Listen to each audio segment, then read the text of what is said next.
and I guess we should get started. Good.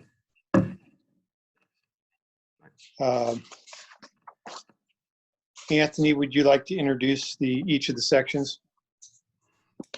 Yeah, I want to just briefly talk about. Last week we talked about employee count, and then Karen Dilber is going to be on right now. I'm going to bring her in, promote to panelist, and I'm going to allow Karen to talk as well. Shouldn't we do a roll call? Yeah, I'm sorry, I'll do that. Let me unmute Karen. Thank you. We'll go ahead and do a roll call. We'll do Mayor Greenberg, Here. Councilmember Phillips, Here. Councilmember Schmidt, Here. Councilmember Crater, Here. Councilmember Wood, Here. Councilmember Falkingham, Here. Councilmember Pardini. Here. Mr. Mayor, a quorum is present, and please note Finance Director, for the record, Director Karen Dilber has now been promoted to a panelist. Karen, can you hear us? Yes. Can you hear me? Okay. Yes. Yes. Okay, great. So I just wanted to briefly touch base because we talked last week about, I put some employee count numbers to let everyone, so they can kind of see where we are. We talked about the CAFR in 2009 and 2010 last week, and the numbers were off. The reason is the source, and I don't know who did it, but the source was the Maplewood budget and not the Maplewood payroll. And they did not look at the fire accounts. We have some firemen that are, or fire personnel that are on the fire sales tax account, so they were not accounted for. So instead of, it was something along the lines of, I don't remember the exact number, 66, 67, 68.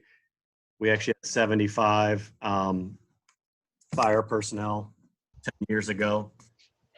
And then I just, for reference, I went back to when I started in 98, 99. You can see if you look at full-time, we had 80 full-time employees. Then that went down to 10 years ago, it went to 75.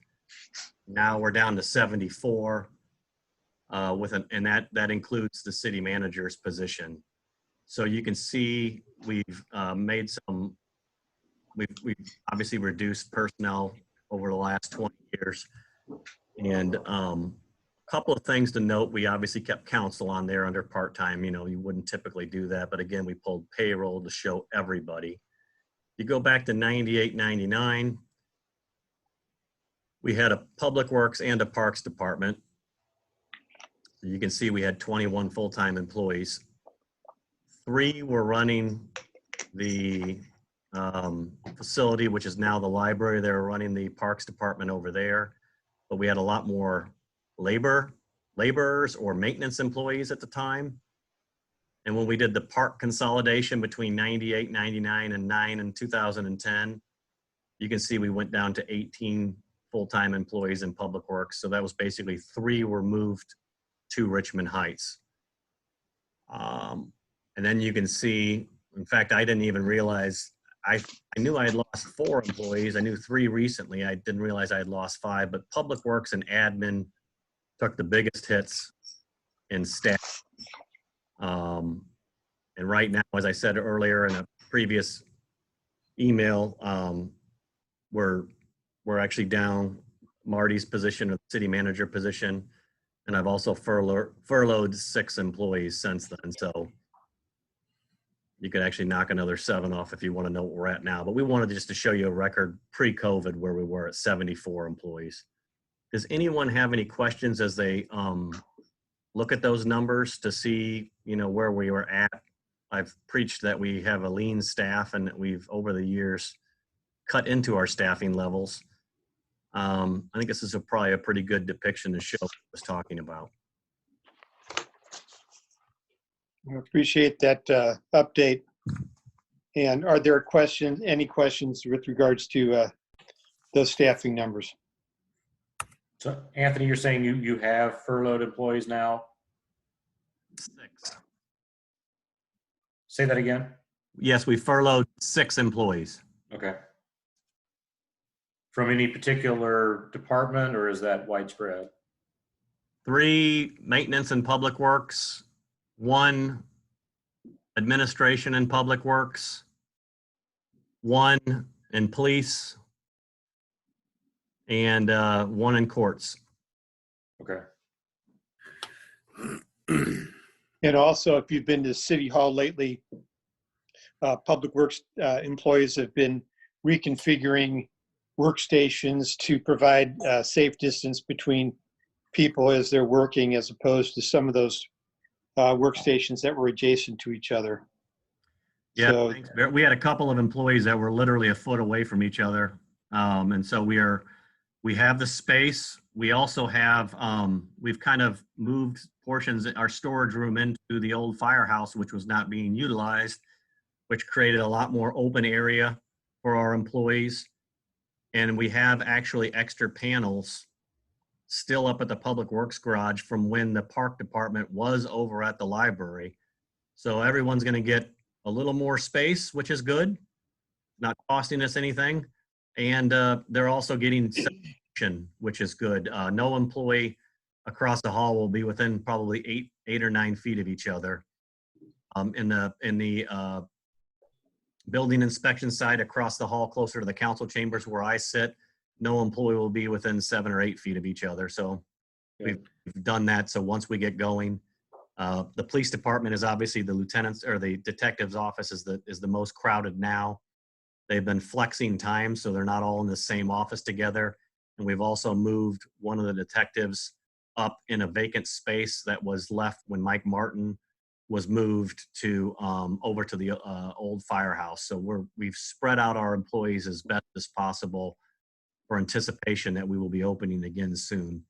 We are also going to be installing plexiglass at all of the front counters, and we will probably just keep that up.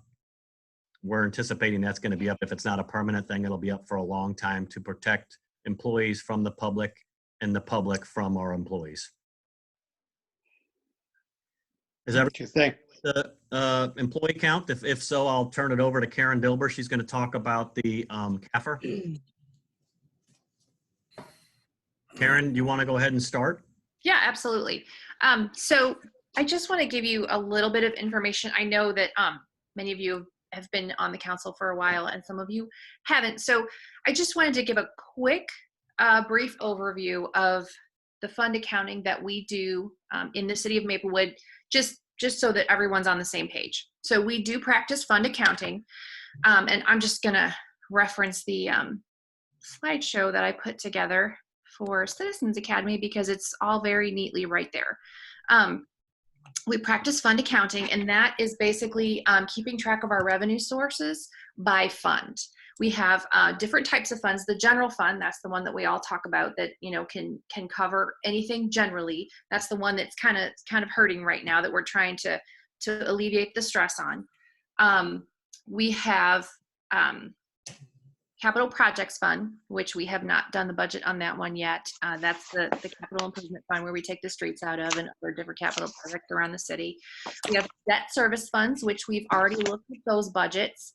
That was the TIF, that's the firehouse bond projects, the firehouse bond projects and the different TIFs. Those are our debt service funds. And then we have special revenues funds, which are parks and stormwater funds, the sewer lateral fund.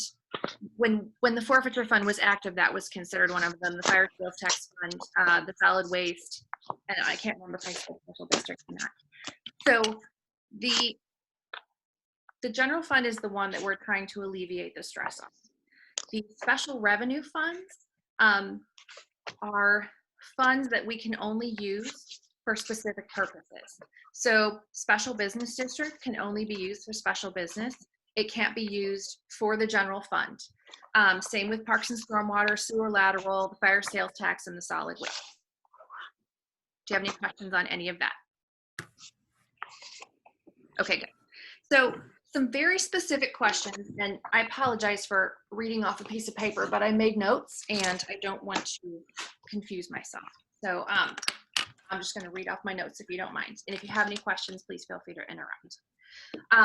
There was a question that was sent to Anthony that, first of all, wanting to know what an $8.5 million community development project was that was in 2014. And that was classified as community development, but it was actually the Deer Creek TIF. That was the issuance of the Deer Creek TIF. That was put in a page of the CAFR where we classify by function and not by department. So it wasn't actually that the community development department spent $8.5 million. It was that we issued that debt and we recorded it in our 2014 CAFR. Karen, I don't mean to interrupt, but Yes. is it fair to say that the way the information is presented, which that's an example where it could be confusing, is done so we're essentially required to present it in that format? Is that accurate? Yes. So our CAFR, the way it's presented, we have, GASME has so many standards for the way that we have to present our financial information. And so the way the information is presented in our CAFR, we don't really have a whole lot of flexibility. Like I can throw in different random words that make things sound better, but as far as the presentation and the type of information we have to provide, there's really no flexibility for us. And they are constantly issuing new standards. We have one this year that's coming out, and they're talking about postponing it. It's on leases. And we now have to present our leases differently. And anything that smells or looks like a lease also has to be included, where in the past it wasn't included before. So they're constantly issuing new standards, which is why I go to training to try to figure out how that we need to implement this so that we don't get in trouble. Questions on that? Okay. So another question that was raised was for the 2017-2018 capital outlay projects. The question was that the firehouse? And I'm sure that a large portion of that was firehouse, but there were probably other capital projects that took place at the same time. Again, things in that section are lumped together by activity as opposed to, this is all this. Sorry, I'm getting really old and it's getting really dark in here. Someone asked that when we say the general fund is stressed, are we referring to fund balances? Like, for instance, the general fund has been depleted from 8.8 million to 4.965. And yes, that's exactly it. We have some money in an actual checking account that we use for day-to-day purposes. And then we have other money that is general fund money that totals close to the 4.965, probably with interest and time passing, it's a little bit more in CDs. We've invested it. So it's not just all, ready cash that we have right now, but, we do invest it to try to earn a little bit of money on it. And there are restrictions on the way that we can invest money. So we can't do fancy schmancy out there investments that would earn us lots of money. We have to basically invest in very, very safe investments because it's public funds. So in case that was a question you were going to ask. Any questions about that? Just going back with regards to the format, you mentioned earlier that the software that we're using, are you transitioning to a different software program? No, this is our new software program. Okay. And are we up to speed on that? As far as the new software program? Yeah. Yeah, we've had it in place for about 5 years. And it's a lot more user-friendly than the other software programs. Now, their budgeting module is not as friendly as I would like it to be, mostly because there's at different points you lock people out and they can't make any changes, and then you call an 800 number to try to figure out how to reverse that, and it's really a little more cumbersome. So right now, doing the CAFR the way I apologize, the budget the way we're doing it in Excel and Word is just a little bit easier, less cumbersome, and since we're kind of working on a timeline here, I really don't see any reason to change it, at least for this year, because we'd really like to go for the Distinguished Budget Award. And, in order to do that, we need to set up templates using Word and Excel, and then we can port the information over. And if it's helpful if it's just already there. Does that answer your question? Yeah, thank you. Okay, absolutely. Any more questions? So another question that was presented is about the 10-year data and the TIFs, specifically how the TIFs relate to the TIFs and the firehouse bonds relate to our sales taxes and our total revenues. And really, in a nutshell, to kind of summarize that situation, the firehouse bonds that we issued have their own revenue stream. So they are not hurting the general fund. Now, the construction of the firehouse did take money from the general fund to complete the construction, but the firehouse bonds themselves, that's the 0.28 debt service. If you look on page, it's in our CAFR, page 89 of our CAFR, you can see that there's a 0.28 debt service levy. That is for the firehouse bond. So that is for the payment of the debt. So to answer that question, the firehouse bonds are not taking away from the general fund. They're basically, neutral. The expense and the revenue are neutral because we take that levy and we pay the bond. So, and I'm assuming that the ordinance was written that when the bonds retire, then the debt service levy will also retire. At least I'm hoping that's how it was written. And then there was a question about, let's see. I apologize. I wrote this in red, and now that it's getting dark, the red is not working for me. And our pool bonds. I wanted to touch on the different types of debt because the question was, how is the debt affecting our general fund? So the pool bonds are associated with Parks and Stormwater sales tax. Once those bonds are paid off, which we are scheduled to make our last payment in June of 2021, those funds will be freed up in the Parks and Stormwater Fund and can be used for Parks and Stormwater expenses. So it's not like we have a debt service levy or anything like that for the pool bonds. Those are coming out of our Parks and Stormwater monies. So when Anthony says that we're going to have money freed up, we will in the Parks and Stormwater Fund. But that has the potential to help out the general fund with some of the changes that Anthony's been making. And I don't want to talk about the Parks and Stormwater budget because he hasn't had a chance to review it yet. So I don't want to tell you what's happening if he's just going to change it, because then that's just going to confuse things. And so now on to the TIF, because I know TIF is a big question, and I was not around when 2 of the TIFs were put into place. So I had to call my dad.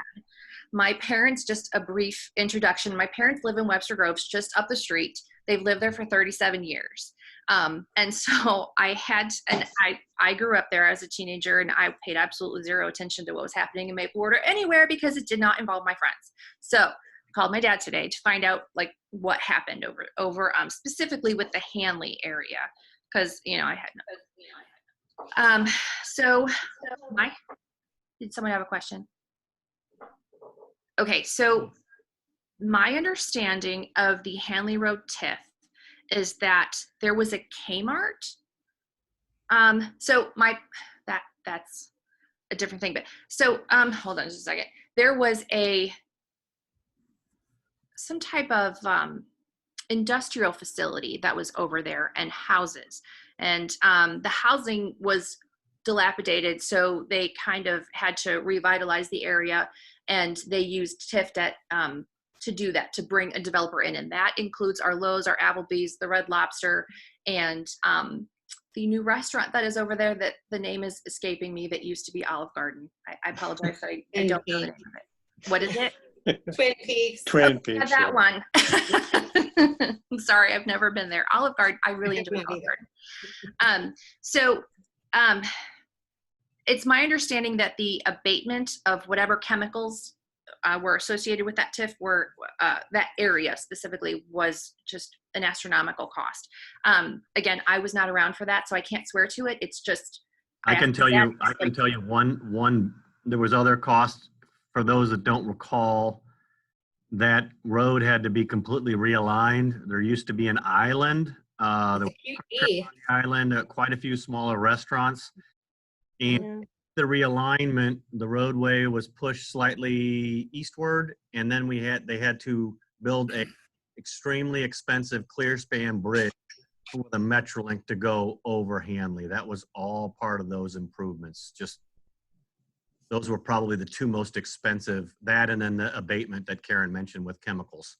Those are probably the three most expensive for that area.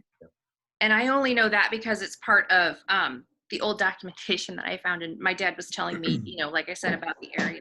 Um, so, um, so that's what I know about the Hanley Road TIF. I don't know if that area could have been redeveloped without a TIF. So, you know, I can't say, because in 2005 I was having my second kid, and I didn't work for Maplewood. I had no idea what was happening over here. In 2014, like I said, we issued the TIF for Deer Creek, and that I can attest to. My mom used to shop at Venture. We used to go to Venture all the time, and then Kmart took over, and then we went to Kmart, and then Kmart was gone, and then we didn't know what we were going to do. My dad said that over there at Deer Creek, the Kmart was actually lured out by the tax incentives that the city of St. Louis was offering, and that's how come Kmart ended up over at the marketplace and left Maplewood. I don't know if that's really true, but that's what my dad said. So There's one other thing that most people probably weren't aware of. I don't mean to interrupt again, but no, you're fine. You probably know more than I do. for history, the Kmart had they had a like an ironclad lease, and Kmart was paying well above market rate.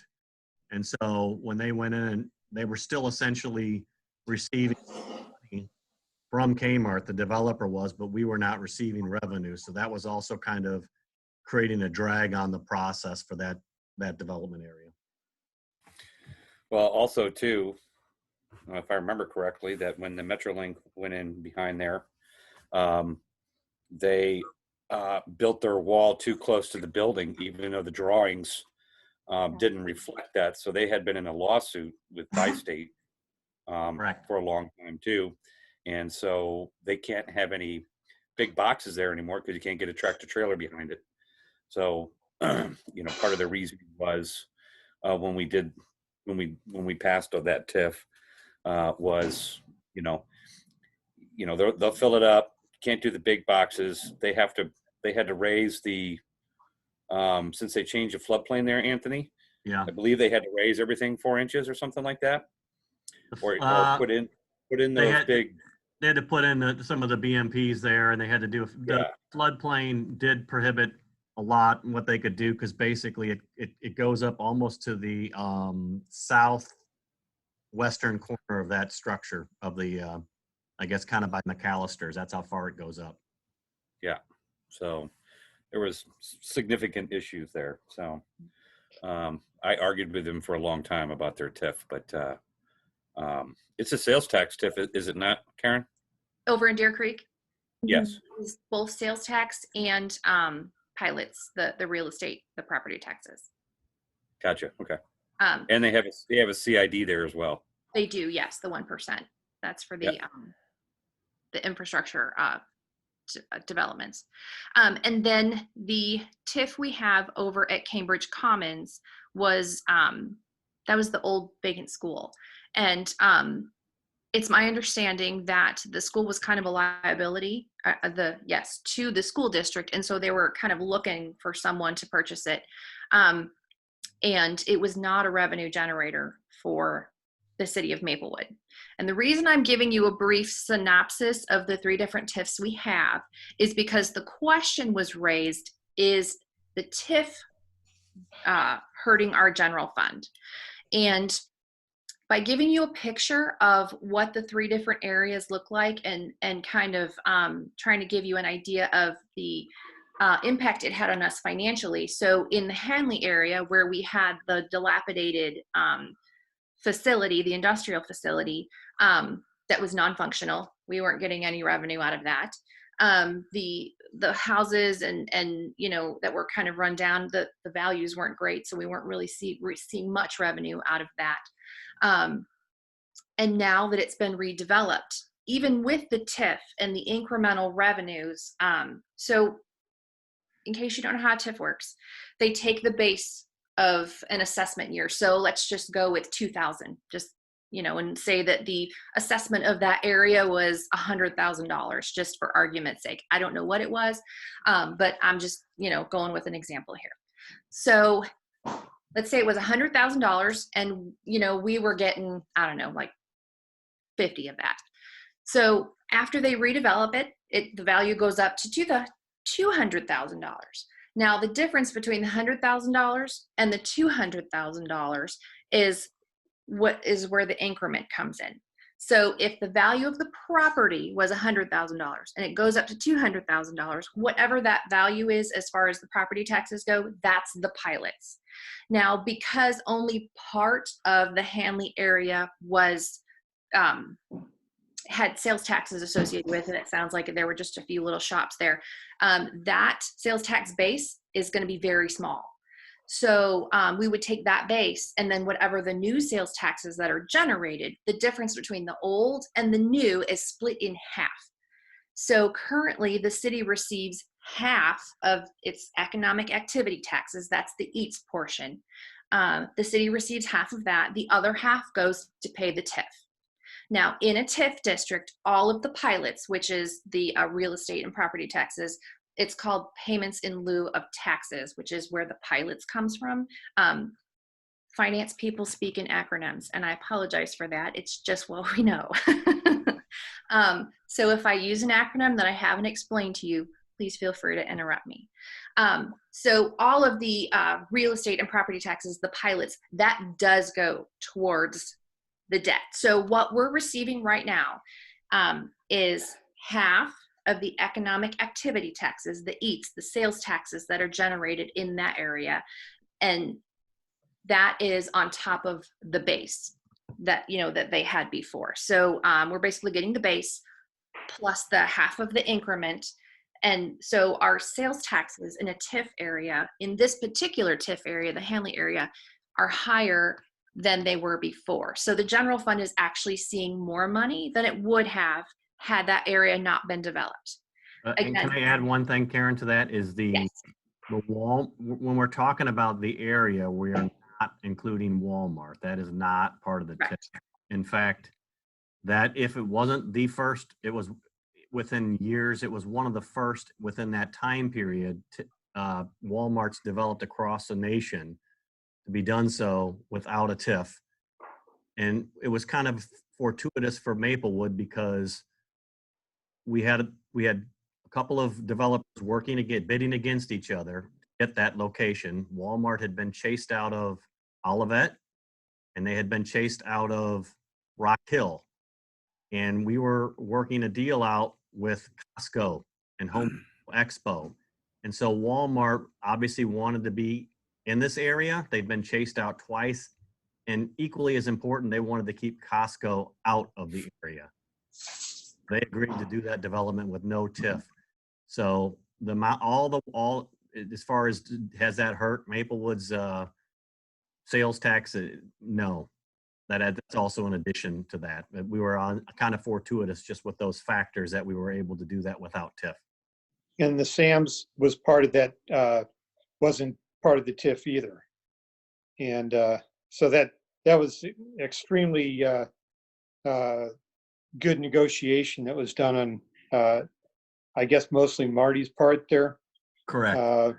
To get those two without having to make any sacrifices.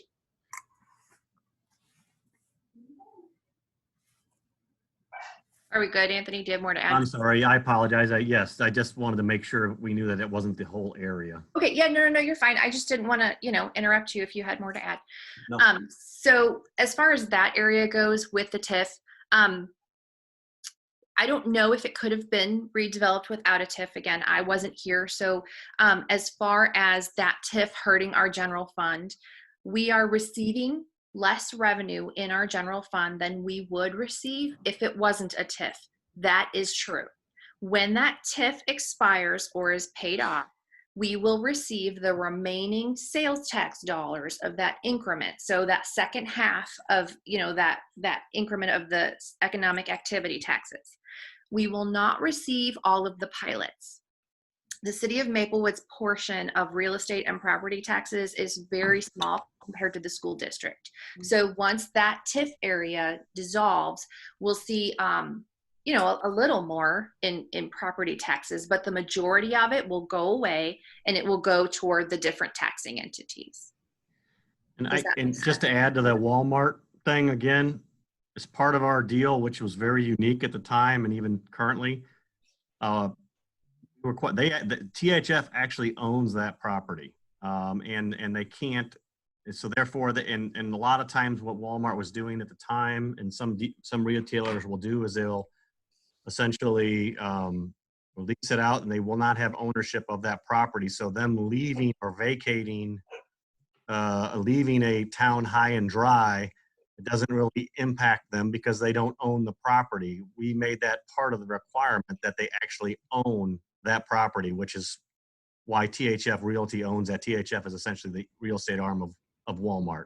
So we believe a lot of times those stores lose their value over time, or the revenue generating capacity, and move on. The shelf life, a lot of it has to do with the fact that they don't own the property, and we made that part of the deal.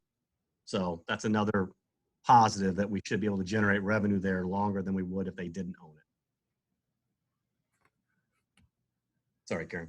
No worries. I just, you were around when this happened. I wasn't. So I'm just going off history and what I've heard.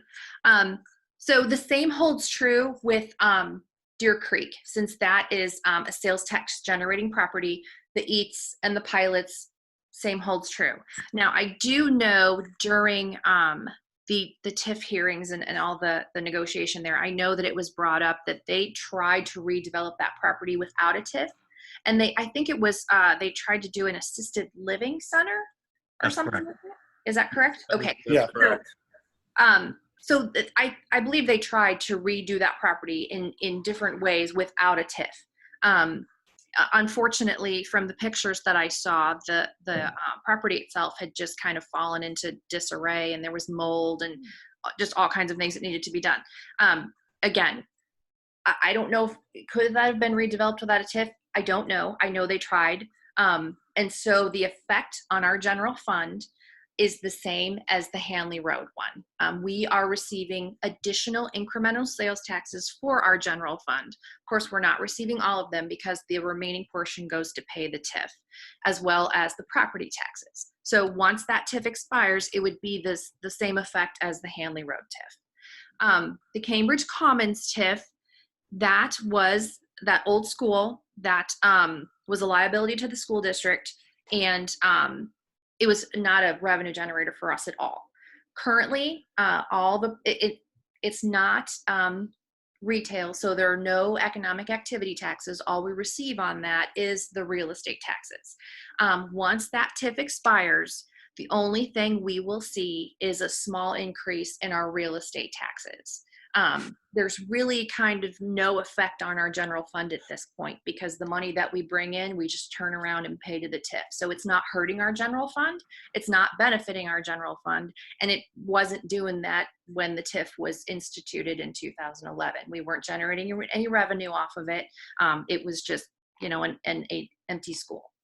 So to answer the questions about whether the TIF is having an impact on the general fund, the answer is really no.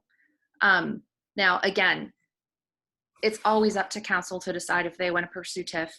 You know, TIF has its benefits. It has its drawbacks, as you obviously know. So these are just the facts to answer your questions. Any questions about any of that?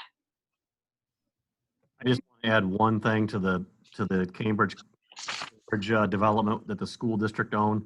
Not only was the city not receiving any revenue from that, the school district was not receiving any property taxes from that, because they own that property, and because it was owned by a school district, there were no taxes on it. Obviously, they don't tax themselves. So the school district was definitely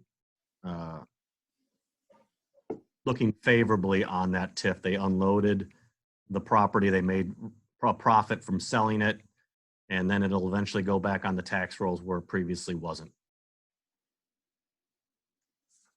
So the other thing I wanted to point out in our CAFR, if you look in the statistical section, and I apologize, I did not write the page number down. There is a page on the TIF revenues, and if you look, you can see that the TIF revenues have been increasing. The reason for that is because, first of all, the property values have been increasing, and the sales have been increasing in the different TIF areas. So that's why those are going up. It's not because of anything we're doing. It's the consumer and the property values, they're going up. And you can also look in our CAFR in the statistical section, and you can see how our property values have fared over the last 10 years. And you can see that they've clearly gone up. I'm sorry? Yeah, I had a question. So if they're going up, does that mean we're paying it off faster? Yeah, theoretically. I mean, it depends on the TIF.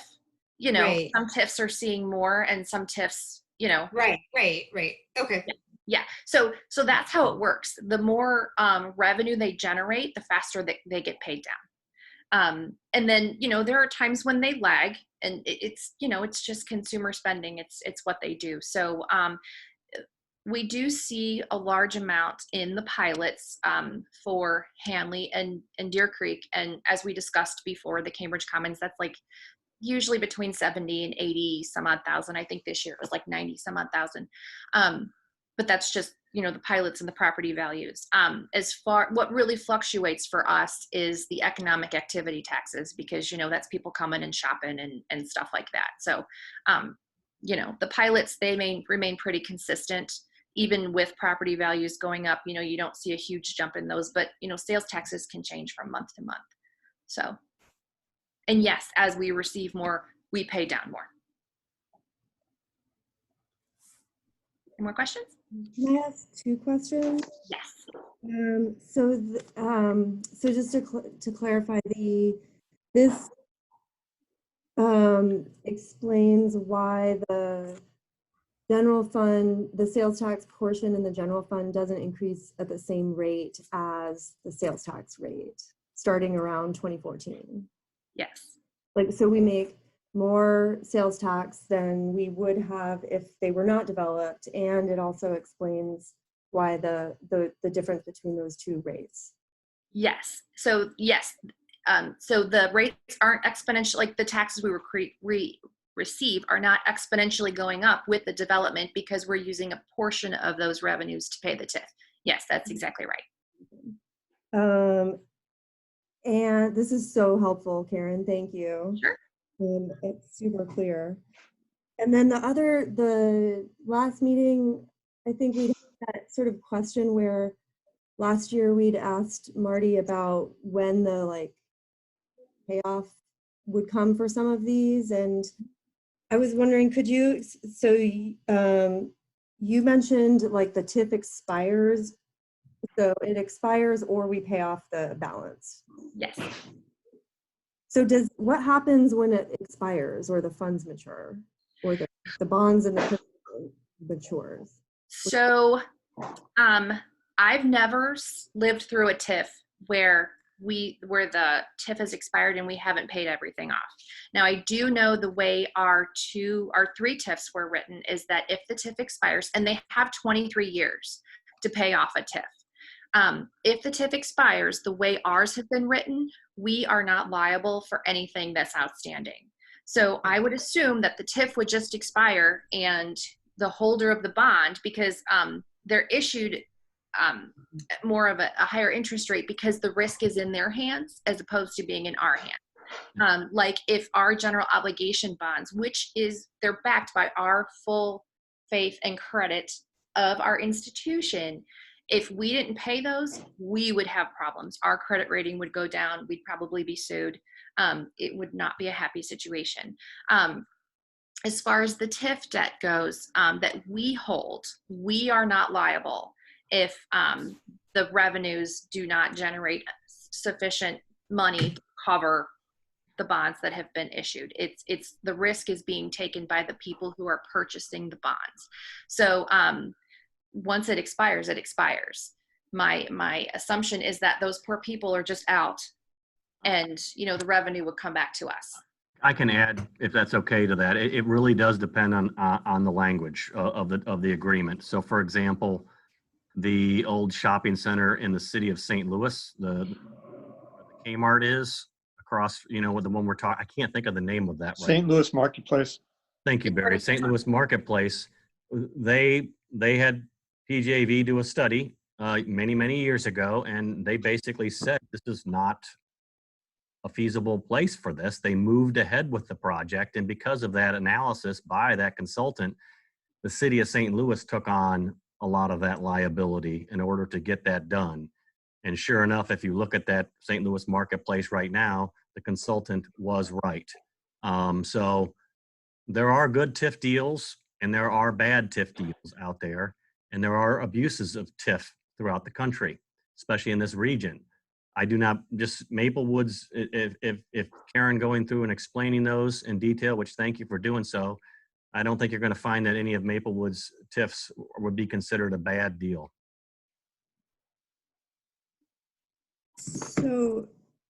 So like in the CAFR lists where the dates for when the mature. So are those, does that mean that that's the end of our payment for those pieces? Is that what you're saying? I'm sorry, I didn't hear you. So we were the question last time about like what the dates were, how to figure out when they were over. Mm-hmm. And if I understand right, you're saying that when they expire, that means we're done paying? And, yeah. Okay, so because those dates, there are some dates in the CAFR. Eleanor, it'll probably be before that. Most of our TIFs, they allow for 23 years, but we've never approved a TIF that we believe it will take the full 23 years to pay off. Although with the current situation, that may change stuff, but yeah. It could, but again, in within our budget, I think we said it at a previous budget work session, we're going to add a sentence or two within our budget pages for those TIF districts to explain where we are in the process, whether it's a percentage or an estimated, and we will use the word approximate or estimated year. We anticipate this TIF will be paid off and or retired. Yeah, that's great. I think this was so helpful. This was really great, Karen. I really appreciate you doing this because that would have taken me about 2 months to figure all that out. So this was amazing. It's nice to know that there is a set end date for us too. Even if we get there sooner, that there is, we're not going to be on the hook when we reach that date. Correct. Yeah, Anthony, the Shop and Save TIF, wasn't that paid off in like 18 years? It was definitely at least 5 years early. It might have even been sooner. Again, like 17, 18 years. It was. To Marty's credit, and Craig Biesterfeld is president, they were very involved in those. We never agreed to a TIF that was that was even anywhere near having problems and not being paid off on time. And I can look at where we are. We're ahead of schedule on I say the Walmart. It's not the Walmart. The Lowe's and the Lowe's, of Maplewood Commons. We're well ahead of schedule on that as well. Great. And we'll get those numbers for you whenever we put our final budget document together. Thank you. Any more questions? I do want to mention one more thing when Karen keeps talking about the Government Finance Officers Distinguished Budget Award. We're going there. So, we've got obviously a lot going on with COVID and sales tax numbers. One of the council members asked me, we anticipate our April sales tax figures coming in the 4th week of May.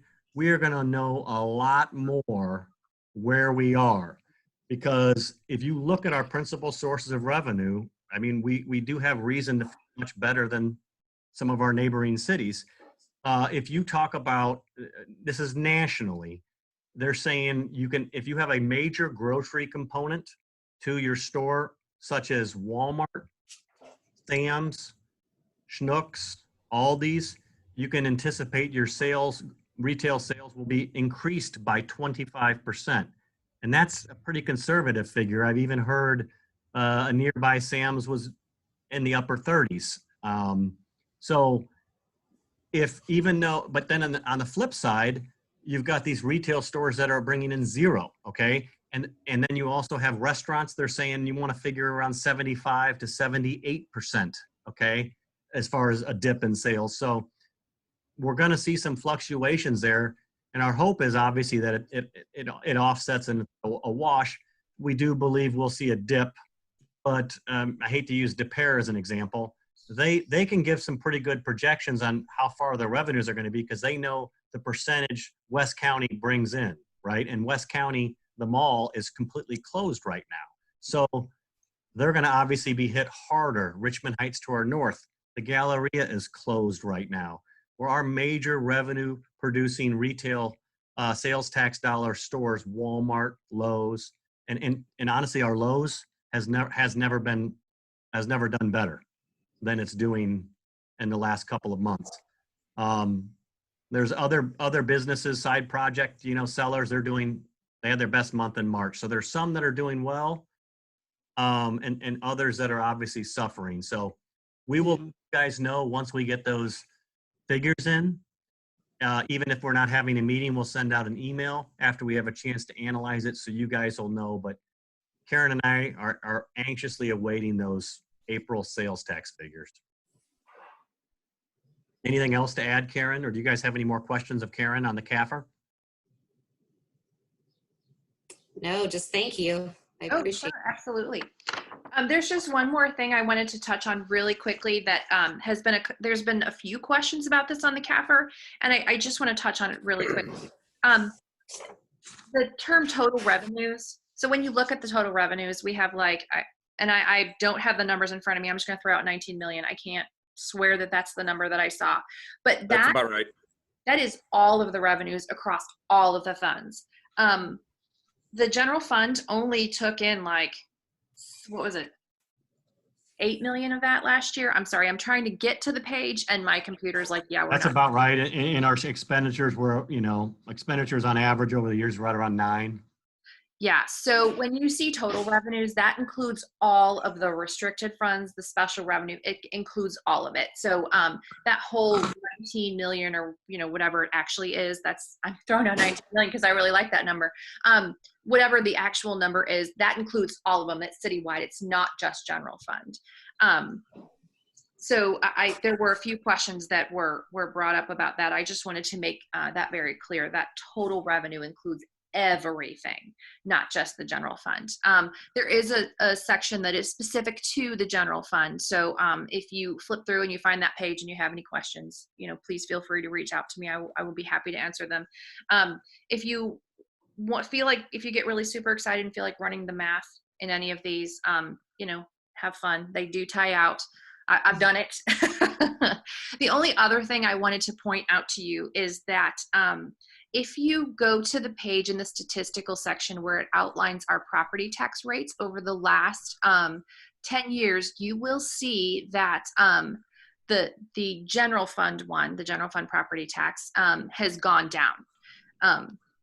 And the one it's called special projects, that is the solid waste one that went out to a vote of the people, and they did increase that to cover our solid waste costs. The pension one has gone down, and then there's that 28 cents one for the debt service. So while we are taking in more property tax revenues across the board, it's because property values are going up.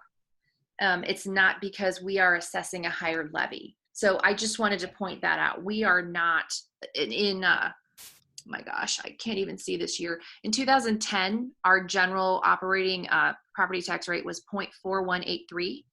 And then in 2019, it was 0.1750. So, council's been very good about keeping the property tax rates low. So I just wanted to point that out. Yes, those revenues are going up, but it's because the property values in Maplewood as a whole are going up. So, it's not because we've increased the rate. Yeah, Barry, correct me if I'm wrong, but we spent, before you became mayor, we spent 4 years in a row lowering our property tax rate to offset some of the, just to help with homeowners to offset some of the increases that were the school was going for. I believe it was longer. I believe it was longer than 4 years, Sean. It could have been. I mean, it was like every year we dropped it a little bit more, a little bit more, a little bit more. So, you know, we've been very conscious of, you know, when property values are where they're at right now, it just, you know, it kills the fixed income people. And, you know, we've been very cognizant of that. We've never ignored it.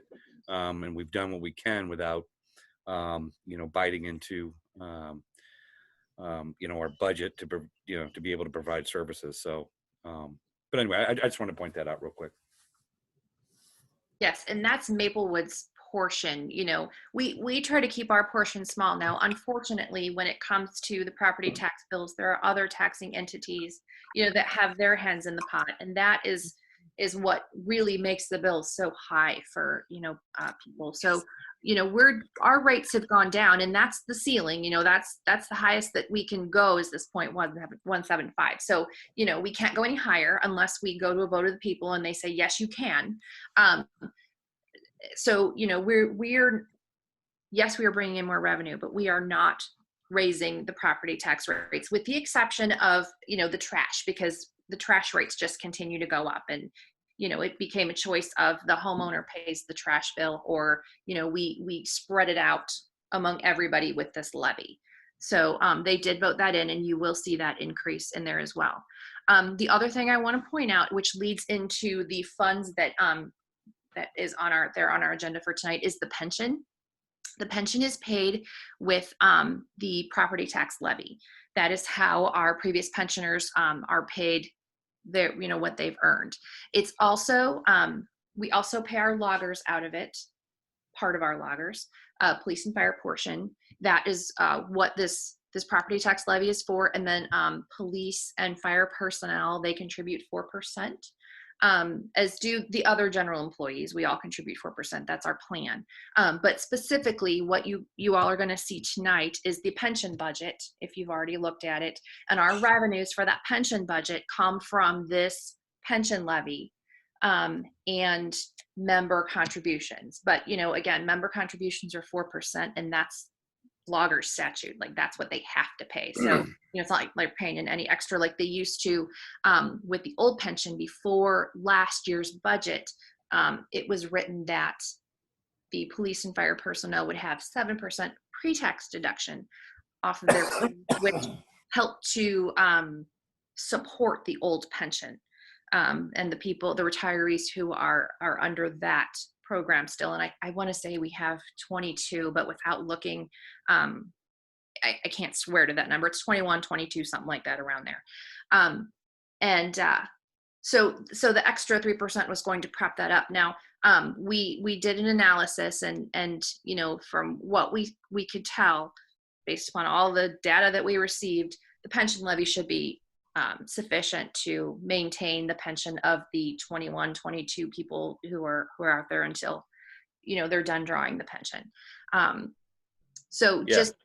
Just to give you a little bit of a heads up, when we hit that budget page, that's where the revenues come from, is this property tax levy. So yeah, I remember going out, what was it, Anthony, maybe 8 years ago, we went out to the constituents here for a levy to make sure that the pension was whole on this. That sounds about right. We could get to that exact date, but I do recall it in probably the last 8 to people voted for it overwhelmingly. It was like 67% or something.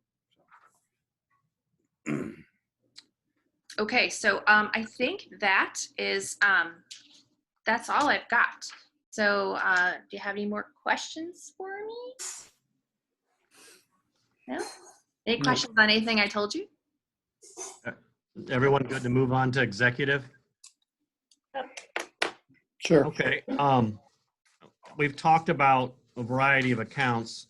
This is a couple of simple highlights on this. We've taken out any salary increase in executive, and you'll notice not a lot has changed. We've kept the city manager in there. We just put a estimated salary. And you'll also notice here is where you're start to see as we start bringing in additional accounts, where you're going to start to see notation that we're moving expenditures from this general fund account to the capital account, the 2400 account. They're going to be spread out amongst capital accounts, whether it's police, Prop P, this 2400 account, the 2800 parks and stormwater account. You're going to start to see these, and usually there's a somewhat of a common theme in here. Vehicle maintenance is probably the anomaly, but the rest of it has to do with IT. You can see where Civic Plus is our website hosting services. Tyler Technologies is Karen's finance software. Regis is our court software, along with Regis Cost, which is our IT services. So we are moving those out to try to protect the strain on the general fund, and we're moving those over into our 24, 28, and then our other capital accounts, whether it's police and or fire. So you'll see that's kind of a common theme. Does anyone have any specific questions on the executive Karen and I could answer? I just have one, and I think you maybe just answered it. So the increases shown from last year to this year in salary were raises that we passed last year. So this is their new salary based off that. Is that That's correct? correct. Yes. Okay. Otherwise, it's pretty straightforward. I don't see, obviously, a lot of the, we still put the travel training. I really don't believe the vast majority of that will be spent, but we just kept that in there. I believe that the soonest you'd see anything would probably be after November or February. I think most conferences are being canceled. Again, it's pretty straightforward compared to the prior years, except for the fact that we are trying to protect this fund as best as we can by covering some of the services. Thank you too. I appreciate you noting where you moved it in the item. That was really helpful. Thank you. We will do that throughout all of these accounts. And then as you get into those other accounts, you'll obviously get to see what was moved there. That'll be the best way to see it. And that's why we're holding off on those accounts, because we're shifting stuff around to those accounts. And I talked with another council member earlier. We're not at the Capitol yet, but people are saying, hey, are you canceling capital projects? We've actually got fund balance in our capital account projects, and we're getting good rates at this point. So we are not canceling obviously road projects. Those are going on, and we've signed those contracts and moved that forward before all this happened. We have the money to take in, and typically for the 2400 account, we'll bring in like 1.2 million. The 2800 1.2 million. Even if we lose 10%, we're still going to obviously be bringing revenue in. So we have no concerns that we won't have the funds for that. Karen, do you want to add to that? No, I'm trying to get to the page where I can let you know what the fund balance is as of the end of last year. So as of June 30, 2019, our fund balance in the capital improvement account was 2.285564. So 2.285 million.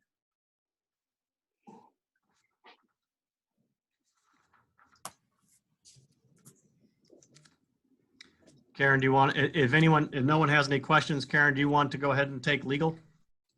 Sure. Legal is pretty straightforward. We have a court clerk and we have a judge. The salary information is the same with executive. It's just their salaries that were updated as of last fiscal year. So the salary that you see is what they're currently making. The only thing we have in there is that slight increase for the cost of insurance.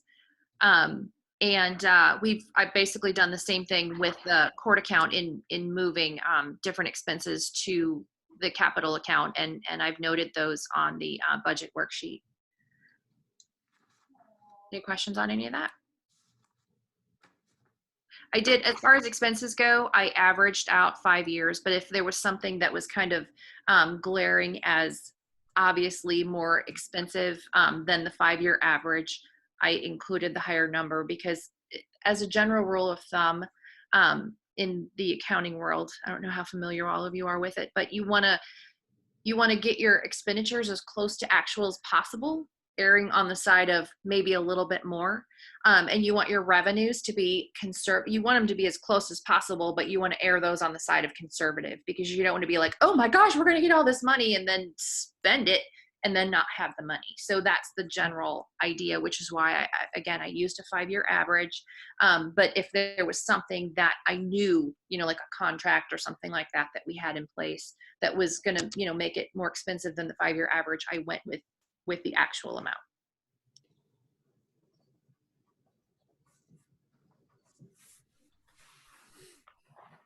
Any questions on that?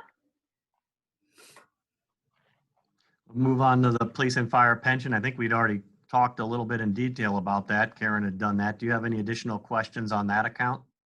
Pretty straightforward. Yeah, so just so council is aware, the professional services and the insurance and bonds, that is the insurance we carry on the pension fund. The management fees is what we pay to PNC. They hold our pension asset for us, and they manage the investments. And the professional services, we have to have an OPEB report, an actuarial report, different types of reports generated to include in our CAFR. And so that's what those fees are, in case there's any questions on that. Anthony, has there been a trend with regards to retirement and people? I've seen in a lot of communities, officers are taking early retirement, in order to go work someplace else and collect their pension. We have not had much of that at all. We haven't had many retirements, and we had a glut of retirements probably about 8 years ago. If you look at it, all you need to do is go walk into our police department, or especially the fire department. There's a lot of young police and fire officers right now. So we haven't had anything recently, Mr. Mayor. Okay. While we're talking budget, if there's no questions there, the next meeting, we're going to have our parks capital, and we're going to have our streets capital. And I'm meeting with GRG next week, and the question is, with this trail on Greenwood, I've met with our engineering consultant, and I previously sent out, you may not have gotten it because I sent it out late, because I just got this call from GRG about the meeting. And I thought, right now, the photo I sent you depicts a 10-foot walkway, shows 8-foot striped bike lane, 2-foot striped buffer. But if you look at that, if you do the 10 feet GRG wants to do on the north side of Greenwood, you're going to have an 8-foot parking lane and 10-foot drive lane going either direction, and an 8-foot parking lane. In my view, that is going to be extremely tight. Mm-hmm. It's going to make that road somewhat congested. You're going to get situations like, people losing their rear view mirrors. And so the thought is apply for an STP, or essentially a road construction grant, because I checked, Greenwood is considered a collector street, which means we're eligible for 80% federal funding on that road. We could reconstruct all of Greenwood. And here's where I don't know if GRG is going to be happy with this, and that's why I at least wanted to talk with the council before I talk with them. In my view, if you move the trail to the south side of the road, you could pick up an additional 5 feet. Essentially, instead of having a sidewalk that's 5 feet wide and a trail on the north side, you could essentially just have a wide, 10-foot wide trail on the south side. GRG's concern is going to say there's a lot of danger points there with driveways and roads. It is no more dangerous than further down McCausland or Wabash or whatever that trail is that they did down there. And my other reply to that is, you take away the most dangerous point, which is on the north side by the train tracks. To me, with the topography there and having a trail walk there, and as fast as people go there, that concerns me more than worrying about some pedestrian getting hit by somebody backing out of their driveway. So I didn't know. And then you would basically be able to have 10 or 11-foot drive lanes and 9-foot parking lanes, which would be more usual or customary. And in my view, it just seems kind of like redundancy. And plus you're pulling those people away from the train tracks, which to me is positive. If we need to talk about this at a work session more, but I just wanted to know if I'm way off base with this. Is everyone opposed immediately? Is it something you think, hey, that may have some merit? Because that's what I plan on. I've already told GRG, a couple staff members, that that's what I would like to see, but I haven't talked to the council, and it's going to be your ultimate decision. Any concerns, thoughts, everything? A lot of people you're muted. It makes sense to me. I mean, that's been one of our biggest concerns is crossing Sutton right there at the railroad tracks. And that's been one of the biggest concerns of the community, and that eliminates that huge concern of this project. So it also gets you about 5 feet. You pick up 5 feet of right of way. Right. Because you're taking sidewalk away from the other side of the street. Correct. But Yeah, that's why I don't want it on that side of the street. well, also, are you eliminating parking on that side of the street? No, No. you could still have, you said you didn't want it on that side of the street. Do you mean what I'm proposing or what GRG's proposing? What you're proposing, because one big concern that we were met with were all the businesses along there were opposed to it generally, and they didn't want to lose parking. So that was something we were trying to work with them on maintaining as much. This would actually allow you to keep all parking. Okay. Because you're Well, going to lose some by Gross Mechanical on the north. I call it Gross Mechanical. I can't think of who owns that building there. They've got the Barry, do you know? West of Sherway. No. It's for sale now, but they have right. they have loading bays on the north side, and for a truck to get in and be able to load or unload there, they need to go into the current parking area. And if you had a curb and you had a trail on the north side that's 10 feet wide, you wouldn't be able to get the trucks in there. I think someone was talking about converting that into apartments anyway. They are. Yeah.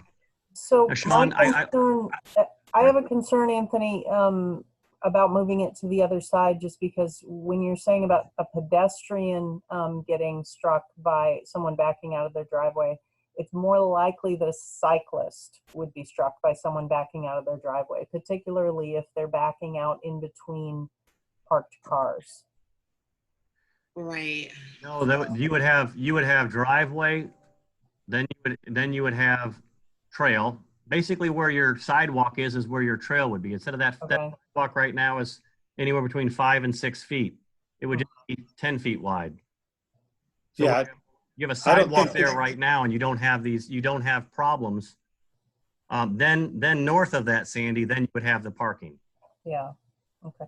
Yeah, I'd have to go see it Sure. in person before but yeah, that's just my initial thought is, it's more likely that a cyclist is going to have problems with those driveways than a pedestrian. Okay.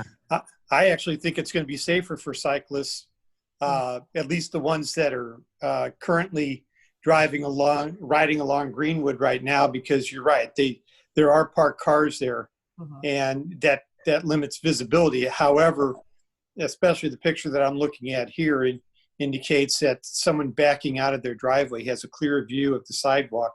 In this case, it'd be a shared pathway. And, I realize that Greenwood gets a lot of traffic, pedestrian traffic, but to me, it's somewhat redundant to have pedestrian circulation on both sides of the street. And I think, we've been pretty successful with bicyclists and pedestrians and runners, sharing the same pathway. And if the council would like, we could even meet out there before a meeting, or if you have time to go by. Again, it's whatever the council wants. I'm just saying this is an alternative. Okay, real quick. yeah. We have been talking about the GRG Greenway for a long time. We've had public meetings. We've talked to business owners. We've talked to homeowners in the area. And GRG gave us just recently 3 proposals for them to build. Ones that we told them that we wanted to see. And your proposal is changing it completely. Well, So I would not be even remotely wanting to say anything unless we started the public process again. I don't have a Because problem with I that. don't I think really you're- don't. but I you're- don't have I think a lot of the businesses are concerned about losing parking. And again, Sean, I'm not saying ignore the public process. I'm just, I mean, this is like, would be 3 years from now that construction would happen. We'd have plenty of time. I'm just saying in general, is it something that you'd be considering, at least considering? No. well, the question I have is, GRG's made this proposal to do their portion of the work, and it's never been clear to me as to what responsibility, financial responsibility they feel that the city of Maplewood has, especially with regards to contouring the street. Am I correct that this proposal would allow the street profile to remain the way it is? Yeah, this proposal would theoretically cost GRG But Anthony, why 20%. couldn't, Sorry, go ahead, Sean. why couldn't we go for the grant if we put the sidewalk on the other side? Well, Why can't we just go for the grant? we could try that, but then you're going to have, my point is you're going to have a road that's extremely tight. And I think if you start talking with the business owners, when they find out they're going to have 8-foot wide parking stalls, all I can tell you is GRG, we've all told them we're not paying for the road reconstruction. They've never come out and said, okay, we will. And in fact, they've said the opposite. They're not going to pay for it. So there's still this, if this is a solution to get this trail funded, because we would basically be paying, think of the road profile, the right-of-way is roughly 50 feet. We would be paying for 40 feet of it. You know, we'd be paying for 20% of the total cost, but really we'd only be paying for 40 feet of it, 20% of 40 feet of it. And then GRG would basically only have to pay 20% of 10 feet of it. So their costs would go down dramatically. And I'm telling you, their estimates were right around $1.1 million to put in a 10-foot wide trail. My estimates to completely reconstruct the road are about 1.4 or 1.5. So I have no idea where they're getting $1.1 million to do this. And when I can build the entire road and all sidewalks for maybe $300,000 more.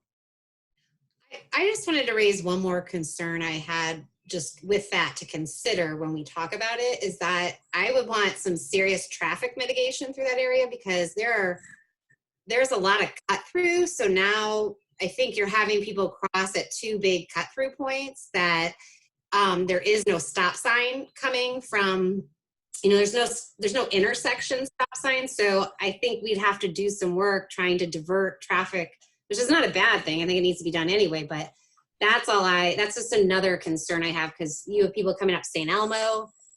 They cut and go, the other streets too. So there's a number that you'd be surprised at the vehicle trips on St. Elmo. I was surprised very much because it goes down to the River to Pear eventually. So, and the issue is we can do that, Sean. You brought up a good point. We could still do this grant and build it on the other side of the road, but they're going to insist on 10 feet, and that's going to make your They've narrowed it down before in the past, and we really have just about ground our faces off with all of the work that's been done up to this point. I'm just, if we change the ball game again, I think we need to talk about it, because I want to make sure that we have public input again, which is going to be awesome. And that's fine. One thing I'm getting at with this, though, is we could actually still build a trail, which they don't want 8 feet. But if you have a trail that's 8 feet wide on the north side where you want to keep it, to me, that's to me, I don't understand this. I drive by the other trail all the time. I don't see, they're hell-bent on 10 feet and they're the trail experts, but if it's gonna create problems for everybody else, maybe we build the trail ourselves. Save them a hell of a lot of money. I cannot understand where they're getting $1.1 million on a stretch to build 10 feet where I could build it for about 1.5 or 1.4 million. And I could get that funded. 80% of that could be paid for by through a grant. We'd pay 20% because right now GRG is gonna pay for the trail, and they're gonna leave the road as is. And it's gonna, the crown is affected. There's other issues. They do not have any interest in paying for the road, even though from its inception we've said you're gonna need to fix the road. They are not gonna do that.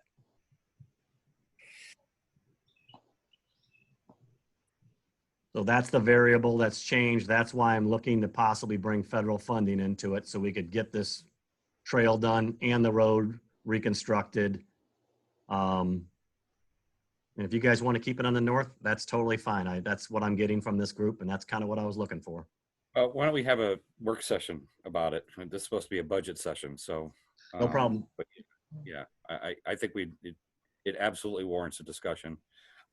I think the points are valid too, but I just want to, I want everybody to talk about it because we've done this. We've been down this road a few times now with GRG. So.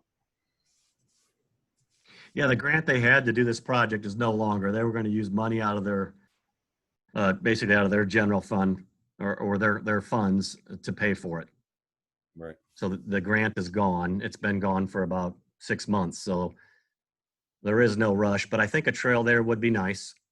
But I also want to. People want it. There's no doubt. I mean, people do want it. Yeah, if we're going to do a project though, I don't want to build a trail and then a year or two later build a road and have it end up costing a lot more money. I just rather do it all right and basically inconvenience everybody one time instead of multiple times.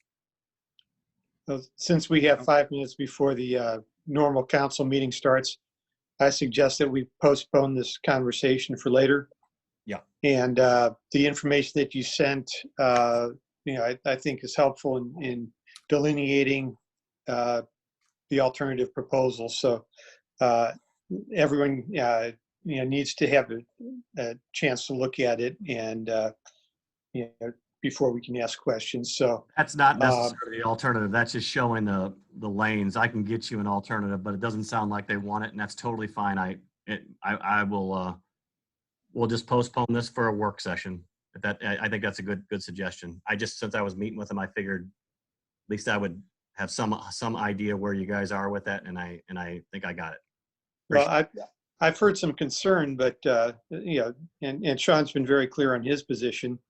I think that there's a lot of advantages to putting the greenway on the south of the street. It is the consensus that it should stay on the north. I didn't hear that. No, I Sandy? think you should talk to GRG. I just don't make, there shouldn't be a final decision about what happens until we sit down as a council in a work session to discuss it. I think we're agreed that we need to talk to about it at another time. And Okay. we only got 5 minutes, I think. All right, I'll go ahead and close this meeting unless I don't know if I have people raise their hands. We have 7 people in the audience. But this is just a work session. We don't have it. There's not a public. No part problem. of this, is there? We don't have one, but just letting everybody. We need a know we have motion to 7 adjourn. members. Motion to adjourn. Second. All those in favor? Aye. Aye. We'll re-adjourn in 4 minutes. All right, I'll see everyone in about 4. Thank Okay. you. Have a good night, Thank everybody. you.